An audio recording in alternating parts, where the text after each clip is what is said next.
எழில் சீரியலில் இப்போ ரட்டகாசமான அதிரடியான எபிசோட் வந்திருக்குன்னே சொல்லலாம். மிஸ் பண்ணாமல் ஃபுல்லோடையும் கேளுங்க. அதுக்கு முன்னாடி அந்த வீடியோ பிடிச்சிருந்துச்சுன்னா லைக் பண்ண பாருங்கள். ரொம்ப பிடிச்சிருந்துச்சுன்னா நம்ம சேனலுக்கு வந்து சப்ஸ்கிரைப் பண்ணி கண்டினியூஸாக ஆதரவு தாங்க. எழில்கிட்ட வந்து ஆவேசமாக பேசுகிறாங்க நம்ம அபி. அப்பா உனக்கு நான் ஃபோன் பண்ணேன், கொஞ்சமாவது என் மேலே அன்பு பாசம் இருந்திருந்தா நீ ஃபோனை வந்து எடுத்திருப்பல்ல அப்படின்னு வீட்டுக்கு வந்தோன்னே வந்து வானத்துக்கு பூமிக்கு குதிக்கிறாங்க அந்த இடத்துல நம்ம அபி. அப்பான்னு பார்த்தேன், என்னம்மா நீ ஃபோன் பண்ணியா அப்படின்னு சொல்லும்போது, ஃபோனை இன்னைக்கு சைலண்ட்டில் போட்டு முக்கியமான வேலையெல்லாம் பார்த்துக்கிட்டு இருந்தேன் அபி, அதனால தான் சொன்னேன். அச்சச்சோ 7 மிஸ்டு கால் கொடுத்துருக்க, சாரிம்மா, நான் வந்து உன்னை பார்க்க வந்து தவறிட்டேம்மா, மன்னிச்சிடு அபி அப்படின்னு நம்ம எழில் வந்து பேசுகிறாங்க. இதை கேட்டோன்னு வந்து கடுப்பாயிட்டாங்க நம்ம அபி. என்னப்பா என் மேலே காட்டுற அன்பு பாசம் அவ்வளோதானா? இத்தனை நாளாக வந்து நீங்கள் நல்லவங்களாக மாறிட்டீங்கன்னு நினச்சேன். என்ன அபி உங்களெல்லாம் விட்டுட்டு நான் மாட்டுக்கும் பிஸ்னஸில் கான்சன்ட்ரேஷன் பண்ணிகிட்டு இருந்தேன். அது என்னம்மா பெரிய தப்புங்கிற மாதிரி பேசுகிறியே? உங்களை பார்த்துக்க தான் சுடர் இருக்காங்களே. அப்பாவோட மனசு கஷ்டப்படுற மாதிரி இப்படி தான் பேசுவீங்களா? உங்களை தவிர வேறு எதுவுமே முக்கியம் இல்லைன்னு நினைக்கிறேன். மனுஷனை பார்த்து என்ன அபி இப்படியெல்லாம் கேட்குற? நான் எங்கள் அப்பாட்ட பேசுகிறேன். நீ யார் முதல்ல? உன்னை தான் நான் வந்து மனுஷனாக கூட மதிக்கவே இல்லை. அப்படி இருக்கிற சுச்சுவேஷனில் நீ எதுக்கு என்கிட்டலாம் பேசுகிறேங்கிற மாதிரி கேட்குறாங்க அபி. பெரியவங்கள்ட்ட இப்படி தான் பேசுவியா? சுடர் யார்? உங்களுக்கெல்லாம் அம்மா. நீங்கள் வேணால் ஒத்துக்கங்க டேடி, என்னாலலாம் ஒத்துக்க முடியாதுன்னு சொல்லி அந்த இடத்துல வந்து அபி வந்து பேசும்போது, அபி நீ பேசுறது பழகிறது எல்லாமே வந்து தப்பு தப்பாக இருக்குது. பெரியவங்களை வந்து மதிப்பு மரியாதையாக வந்து நடத்தணும்.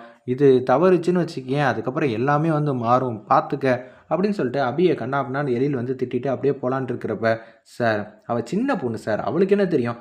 இவளா சின்ன பொண்ணு? சுடர் எல்லாத்துக்கும் வந்து நம்ம அவங்க செய்கிறதெல்லாம் கரெக்டுன்னு சொல்லிகிட்டு இருக்க முடியாது. சின்ன பொண்ணு சின்ன பொண்ணுன்னு. அவள் சூப்பராக படித்து கிளாஸ்லேயே நம்பர் 1 மார்க் வந்து எடுக்கிறாள்ல, அதே மாதிரி இதுவும் சொன்னால் புரிஞ்சுக்கணும் சரியா? அது என்ன எடுத்தறிஞ்சு பேசுறது? அதுவும் ஒன்று நீ எப்பேற்பட்ட விஷயம்லாம் வந்து பசங்களுக்காக வந்து செஞ்சுக்கிட்டே இருக்க ஒவ்வொரு வாட்டியும். ஆனால் இவங்க ஒன்றை போய் எப்படி தூக்கி எறிஞ்சு பேசுகிறாங்கன்னு சொல்லி எழில் வந்து ஃபுல் அண்ட் ஃபுல் வந்து சுடருக்கு வந்து சப்போர்ட் பண்ணுறாங்க. இனிமேட்டு யார் இருக்கா நமக்குன்னு? அப்போனா அப்பா கூட நமக்காக வந்து நிற்கலையா அப்படின்னு சொல்லிட்டு அவங்க மாட்டுக்கு யதார்த்தமாக வந்து அடுத்த நாளில் வந்து அவங்க எப்போதும் வந்து பையை தூக்கிட்டு ஒரு இடத்துக்கு வந்து போயிட்டுருக்காங்க. அப்போன்னு பார்த்து 2-3 பேர் வந்து பிரச்சனை பண்ணாங்கல்ல, அவங்க வந்து நிற்கிறாங்க. என்னமோ வந்து மேலே இருக்கிறவங்கலாம் வந்து உனக்கு சப்போர்ட் பண்ணுவாங்கன்னு நினச்சேன். என்ன உங்கள் அப்பா வந்தாங்களா? வரலல்ல, இனிமேட்டு உன்னால் என்ன பண்ண முடியும் அப்படின்னு சொன்னோன்னே அபி வந்து அப்படியே வந்து சைலண்ட்டாக வந்து அமைதியாக வந்து நிற்கிறாங்க. அப்போன்னு பார்த்து ஒரு பையன் வந்து அபியை கன்னத்திலேயே பலார் பலார்னு அடிக்கிறாங்க. பார்த்துக்கம்மா இன்னொரு வாட்டி என் வலிக்கு வராத அப்படின்னு சொல்லிட்டு அவங்க மட்டுக்கு போகிறாங்க. உடனே வந்து அங்கேருந்து வேக வேகமாக வந்து பைய எடுத்துகிட்டு நம்ம அபி மாட்டுக்கும் வீட்டுக்கு வந்து போகிறாங்க. என்னது மணி வந்து 12 கூட ஆகலை, அதுக்குள்ளே எப்படி அபி வந்து இங்கே வந்தா ஒன்றும் புரியலையான்னு சொல்லி அந்த இடத்துல சுடர் வந்து மாடிக்கு வந்து வேக வேகமாக ஓடுறாங்க. என்ன ஆச்சு அபி அப்படின்னு சொல்கிறாங்க அந்த இடத்துல. என்ன நடந்தா உங்களுக்கு என்ன? என்னை பார்க்காதீங்க, மரியாதையாக இந்த ரூமை விட்டு போங்க, உங்களெல்லாம் பார்க்கறதுனால தான் எனக்கு பிரச்சனை மேலே பிரச்சனையாகுதுங்கிற மாதிரி அந்த இடத்துல வந்து அபி பேசுகிறாங்க. அபி இங்கே திரும்பு அப்படின்னு சொல்லும்போது வந்து அபி கண்ணை வந்து லைட்டாக வந்து வீங்கியிருக்கு. இதை வந்து பார்த்துட்றாங்க அந்த இடத்துல. என்ன ஆச்சு அபி, சொல்ல புரியா இல்லையா? உடனே நேற்று நடந்த விஷயம், இன்னைக்கு காலையில் நடந்த விஷயம், இதனால தான் காலையில் நான் அப்பா கிட்டே கேட்டேன். ஆனால் அப்பா என்ன போய் திட்டிகிட்டு இருந்தாங்க. ஓ இப்படியெல்லாம் நடக்குதா? ஏன் பொண்ணை எவன்டா அது கலாய்க்கிறது? நான் பார்த்துக்கிறேன் அபி, வா நம்ம எங்கே வந்து தொலைச்சோமோ அங்கே தாம்மா தேடணும். இனிமேட்டு அவங்க உன் பக்கத்துலேயே வரமாட்டாங்க. இந்த அம்மாவை நம்புவியா மாட்டியா அப்படின்னு சொன்னோன்னே அப்படியே வந்து நம்ம அபி கையை பிடிச்சிட்டு மாதம் வந்து முன்னாடி வந்து அவங்க முன்னாடி வந்து நிற்கிறாங்க. அப்போன்னு பார்த்து சுடர் வந்து சைடில் வந்து இருக்காங்க. என்ன திருப்பி வந்து எங்கள் முன்னாடி வந்து நிற்கிற? காலையில் அடி வாங்கினது பத்தாதாங்கிற மாதிரி அவங்க வந்து கேட்டோன்னே அப்படியே அடிக்கலான்னு கை வாங்குறாங்க. அப்போன்னு பார்த்து சுடர் வந்து மாதம் வந்து கையை வந்து பிடிச்சிடுறாங்க. என்னப்பா அது, காலையில் ஏதோ என் பொண்ணுக்கிட்ட ஏதோ பேசியிருந்தீங்களாமே அப்படின்னு சொல்லி அந்த இடத்துல வந்து கன்னத்தில் வந்து சுடர் வந்து பலார பலாருன்னு அடிக்கிறாங்க. வேறு லெவலில் மாசாக இருந்துச்சுன்னு சொல்லலாம் அந்த சீன்லாம். எடா நினச்சிக்கிட்டு இருக்கீங்க, இத்தனுண்டு இருந்துக்கிட்டு எவ்வளோடா பிரச்சனை பண்ணுவீங்க அப்படின்னு சொல்லும்போது, டேய் நீ போ, நீ வா, எங்கடா ஓடுற? நீயா வந்தா பிரச்சனை இல்லை, நானா உன்னை பிடிச்சேன்னு வச்சுக்கேன், நான் என்ன செய்வேன்னு எனக்கே தெரியாதுன்னொன்னே அந்த பையன் வந்து திருப்பி வந்துடுறாங்க. அவங்க கண்ணத்துலேயும் பலார் பலாருன்னு அடிக்கிறாங்க.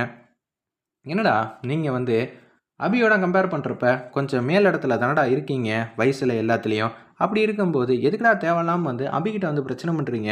இன்னொரு வாட்டி ஏதாவது பண்ணதை பார்த்தேன், அதுக்கப்புறம் நான் சும்மா விட மாட்டேன். அதுக்கப்புறம் வாத்தியார்கிட்ட சொல்லிடுவான் பார்த்துக்க, அப்புறம் என்ன ஆகும் தெரியுமில்ல அப்படின்னு சொன்னேன். அப்படியெல்லாம் எதுவும் பண்ணிடாதீங்க ஆன்ட்டி அப்படின்னு சொல்லி அந்த இடத்துல வந்து அவங்க வந்து பணிஞ்சு போகிற மாதிரி காட்டுறாங்க. அபி நீ ஏன் பொண்ணுமா, நான் உன்னை யாருக்காகவும் எதுக்காகவும் விட்டு கொடுக்க மாட்டேன். தைரியமாக இப்படி தான் வந்து ஃபேஸ் பண்ணணும். என்ன பண்ணிடுவாங்க இவங்கெல்லாம்? நம்ம மேலே தப்பு இல்லைங்கிறப்ப நம்ம துணிச்சலாக தான் இருக்கணுங்கிற மாதிரி அந்த இடத்துல வந்து சூப்பராக வந்து சொல்லிகிட்டு இருக்காங்க. அந்த இடத்துல நம்ம சுடர் செம மாசாக இருந்துச்சுன்னே சொல்லலாம். வீட்டுக்கு வந்து அபி மட்டும் கேஷுவலாக வந்து யோசிச்சுட்டு இருக்காங்க. அப்போன்னு பார்த்து 3 பசங்களும் வந்துடுறாங்க. கவின், காவியா, அஞ்சலி. அஞ்சலி பாப்பா வந்து பேசுகிறாங்க. சுடர் தான் வந்தாங்களாமே, இப்படியெல்லாம் வந்து நடந்துச்சாமே, அம்மா வந்து மாஸ் பண்ணிட்டாங்கல்ல அப்படின்னு சொல்லி ஹாப்பியாக சந்தோஷமாக வந்து பேசுகிறாங்க அந்த இடத்துல. நம்ம அஞ்சலி, பாத்தியா நானும் வந்து படிக்காமல் இருந்தேன், அதுவும் என்னை யாருமே மதிக்க மாட்டாங்க, ஆனால் எனக்கு எப்படியெல்லாம் படிப்பு சொல்லித் தரணும்னு சுடருக்கு நல்லா தெரிஞ்சிருக்கு. நம்ம டேடிக்கு கூட தெரியாத விஷயம்லாம் சுடர் வந்து சூப்பராக வந்து எனக்கு சொல்லி கொடுத்துக்கிட்டு இருந்தா. என்னம்மா வந்து பாடம் நடத்தினா தெரியுமா? அப்படி இருக்கிறனால தான் என்னை இப்போ எல்லாரும் மதிக்கிறாங்க. என்னையும் வந்து கூப்பிட்டு வச்சு, "என்ன கவின் உனக்கு புரிஞ்சிச்சா?" அப்படின்னு சொல்லி கேட்குறாங்க. இதெல்லாம் எதனால நடந்துச்சு அபி?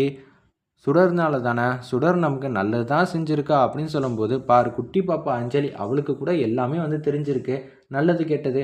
ஆனால் நம்ம தான் வந்து உன் பேச்சை கேட்டுட்டு நம்மெல்லாம் வந்து அவங்கள வந்து பேசாமல் இருந்தோம். ஆனால் இந்துமதிக்கு அடுத்தது நம்ம சுடர் வந்து நம்மளை கண்ணுக்குள்ளே வச்சு பார்த்துட்டு இருக்காங்கிற விஷயம் வந்து உனக்கு கூட நல்லா தெரியும் அபி. ஆனால் நீ தான் ஒத்துக்க மாட்டேங்கிறங்கிற மாதிரி சொல்லிட்டு அவங்க மாட்டுக்கு வந்து போகிறாங்க. அப்போன்னு பார்த்து 3 பசங்கள்கிட்ட வந்து பேசுகிறாங்க. அபி மட்டும் இல்லை, நம்ம சுடர் வந்து அங்கே உட்காந்துக்கிட்டு இருக்கிறப்ப பாட்டு பாடலாமா அப்படின்னு சொல்லும்போது குழந்தைங்கள தூங்க வைக்கிறதுக்காக வந்து பாட்டு பாடி தாளாட்டி அப்படியே தூங்க வைக்கிறாங்க குழந்தைங்கள. அப்போன்னு பார்த்து நம்ம அபி மாட்டுக்கு வராங்க. என்னை மன்னிச்சிரு அபி, வந்து மன்னிப்பு யார்கிட்டையும் பெருசாக வந்து கேட்டதே இல்லை, ஆனால் நீ எனக்கு எல்லாத்தையும் வந்து சொல்லி புரிய வச்சுட்ட, என்னை மன்னிச்சிருமா அப்படின்னு சொன்னோன்னே, நீ என்னை புரிஞ்சுப்பேன்னு எனக்கு தெரியுமா, என்ன கொஞ்சம் லேட் ஆகிடுச்சு, சுடரை நீங்கள் கேர்டேக்கராக வந்து ஏற்றுக்கிட்டீங்க, அப்படி இருக்கும்போது அம்மாவாக நீங்கள் ஏற்றுக்க மாட்டிங்களா அப்படின்னு சொல்லும்போது, என்னோடய அன்பு பாசம் தான் உங்ககிட்ட வந்து ஜெயிக்கணும்னு நினச்சேன் அப்படின்னு சொல்லும்போது, உன்னோட அன்பு பாசம் உண்மையிலேயே ஜெயிச்சிருச்சு. அஞ்சலி பாப்பா வந்து என்னோட பல மடங்கு வயசு கம்மி, ஆனால் அப்படி இருக்கும்போது அவளுக்கு புரிஞ்ச விஷயம் கூட எனக்கு வந்து புரியலை. என்னால் தான் கவினும் சரி காவியாவும் சரி உன்கிட்ட வந்து பேசாமல் இருந்தாங்க. நானும் அஞ்சலி எத்தனையோ வாட்டி திட்டியிருக்கேன், ஆனால் அஞ்சலி தான் எடுத்த முடிவு தான் கரெக்டு, என்னை மன்னிச்சிருமாங்கிற மாதிரி அந்த இடத்துல வந்து பேசினோன்னே, இதுக்காக தான் அபி நான் காத்துக்கிட்டு இருந்தேன், உன் வாயால் இது மாதிரி ஒரு விஷயம் வரும்னு எதிரே பார்க்கல, ரொம்ப தேங்க்ஸ்ன்னு சொன்னோன்னே, அம்மா அப்படின்னு சொல்லி 3 குழந்தைங்களும் வந்து தூங்கினவங்க டக்குன்னு வந்து ஏஞ்சி அவங்களும் வந்து ஹக் பண்ணுற மாதிரி காட்டி இந்த எபிசோடை வந்து பிரமாதமாக முடிச்சிருந்தாங்கன்னே சொல்லலாம்.